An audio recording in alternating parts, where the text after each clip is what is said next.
One of the aspects of milestone days is that often the time leading up to them is filled with so much dread and this kind of Jaws music in your being that is actually worse than the day. And I think often in grief, what we imagine, what we picture, it can be infinitely awful, whereas the actual day, if you kind of do some of the things I'm going to suggest, doesn't have to be as bad as you think it's going to be.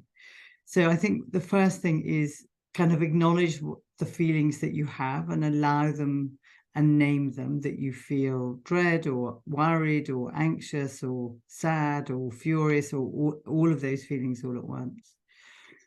And these milestone days are very powerful, and they do evoke a lot of powerful feelings. And I think one of the difficult things about grief is that you can be in a family where one of you thinks this about a milestone day and another one thinks the other, and some don't want to do anything about it and others want to kind of really mark it.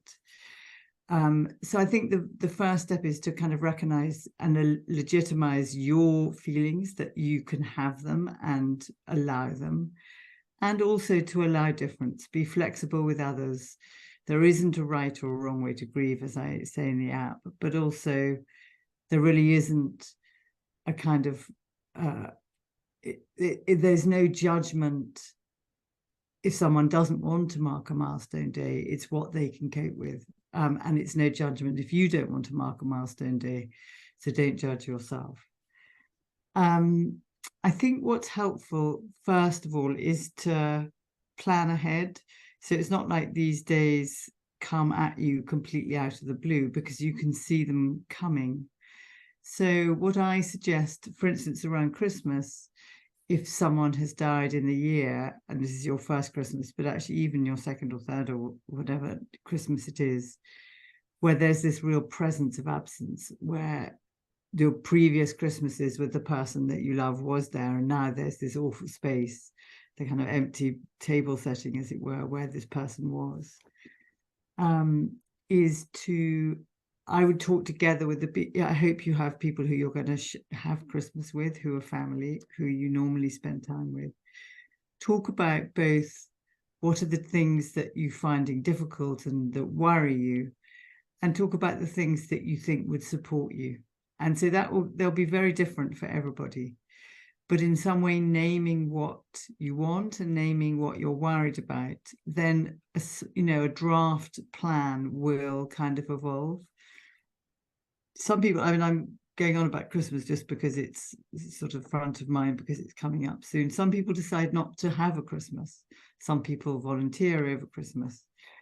And in the same with anniversaries, you can decide not to do anything at all. So, there's a big window of tolerance to yourself and other people of what you can and what you can't do.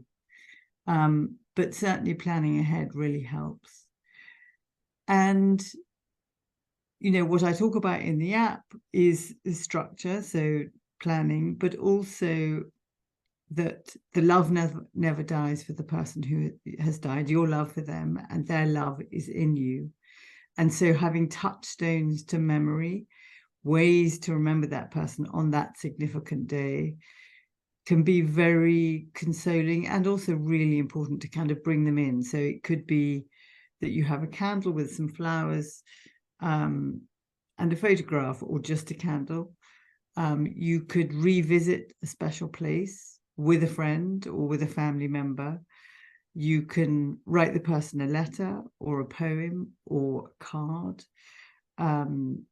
You can play a song, a particular song, or create a playlist for your family of songs that were special for you as a family. You can cook their favorite food and do something to mark together, sitting down together, eating their favorite recipe. So there's multiple things to do. I think the thing that, you may decide you want that day on your own to mark it kind of in solitude, so that you have space, you don't have to worry about other people.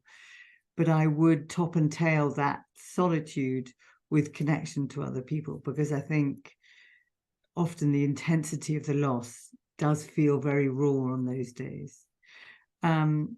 And the last thing, in fact, Nick and I were talking about it just now, is to use the journal, the grief journal that is in the app, saying what you feel, what you're worrying about. There's very good research that evidence bases how therapeutic journaling is. It doesn't have to be a big coherent essay, but just writing down what you feel, particularly during a kind of peak period of emotion, is very helpful.